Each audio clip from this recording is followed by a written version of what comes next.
Am I on? Are we on? Oh my goodness, guys. It's another Tech Tip Tuesday, and what a week it's been. Why am I down here? Well, the reason I'm down here is today we're talking about something down low. We're talking about something that needs to go on your fork, down here at the bottom. Down at the bottom. The lowest part. We're gonna talk about why you need a bottom race. Are you ready? Come on in!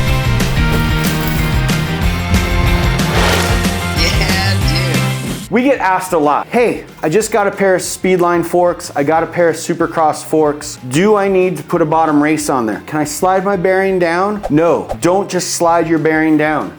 You need to have a bottom race. You need to have that bearing race. Now, something that's very important is we've seen a lot of people try and use one of the non-split races, and when they use the non-split race, we have this little ridge. It expands. We want the bearing to be nice and tight on the fork.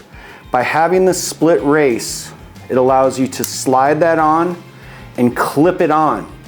And in that way, you've got it on, you're not having to force anything down there. By this being a full monocoque style of fork, this box area, if you start slamming and slamming and slamming to try and get that bottom race on, you're starting to compromise the integrity of this box area because there's nothing supporting it from you using some kind of slide hammer or some kind of tool to put that bottom race on. So it's very important that you use a split race. Not only is it important that you use a split race for putting it on, but on these carbon forks, you need to make sure you have a way to get this race off if you decide to change the headset and put on something different. To make it really easy, once you need to get this bottom race off, since it's slit, you want to go really easy, take a little pry bar, little scissor, something, pop it up, get it up above that little lip. Doesn't take a lot of pressure.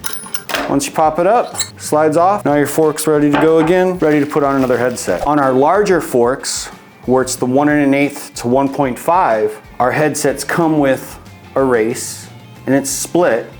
Now if you notice, there's two splits. Why are there two splits? Well, this bottom race here, it's two races in one. We have this race that's for the 1 1/8 fork that slides on, and then we have this race that's for the 1.5. So if you want to run a 1 1/8 fork on your tapered head tube frame, you've got this dual race set up, and if you need to run the 1.5 race, you slide it on, get it in position, clip it down, and away you go. It makes it really easy. That way you don't have to have the tools, you can just clip it all into place, makes it easy, makes everything function properly, keeps your headset in place, keeps your bearing nice and smooth, keeps your fork safe, keeps you riding better on the track. Also, one thing you've noticed on our 1 1/8 and 1.5 forks, we have it where it has a built-in aluminum expander plug. We have the top cap that comes with it. You just thread in, everything locks down your whole headset. On the 1-inch junior forks, it doesn't have that. The steer tube's cut long. Hopefully you've watched the video on how to cut carbon, so you've gone ahead and cut your steer tube the way you need to do it. The forks, we offer an expander plug. This expander plug, you insert it in, you tighten it down.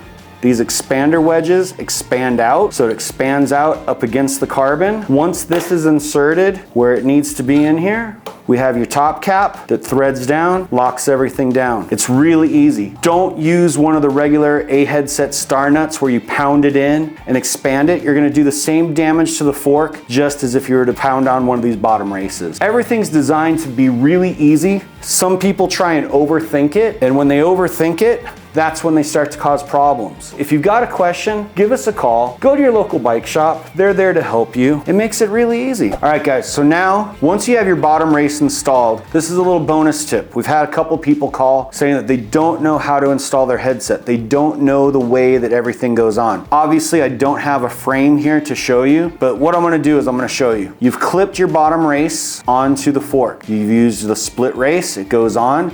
You take your bearing, the concave goes down, it sits on there. Now you may be a little weary about it because it slips around, but that's okay.